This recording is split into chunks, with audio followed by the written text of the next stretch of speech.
In today's video, I'm going to teach you how to use LastPass shared password. If you work with teammates or family and need to give them access to a login without exposing the actual password, LastPass's shared password feature makes that simple and secure. We'll walk through finding the item in your vault and sending a secure share, with a few practical tips to keep everything organized and safe along the way. Start by opening your browser and going to the LastPass vault.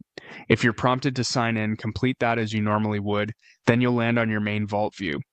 On the left side, look for the password section and click it.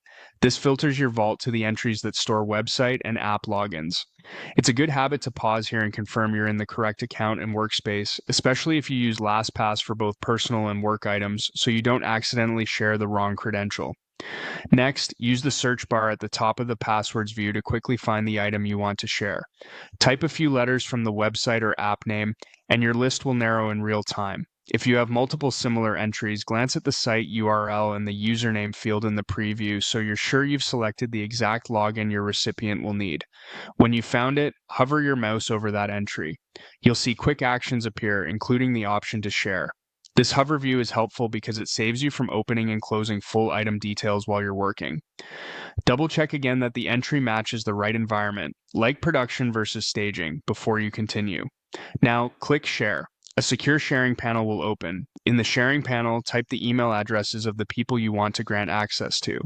Enter each address carefully to avoid sending access to the wrong person. Depending on your plan, you may see options such as allowing the recipient to view the password or restricting it to autofill only. Choose the setting that fits your security needs. If you want to include context, add a short message explaining what the login is for. When everything looks correct, click Share to send the invitation.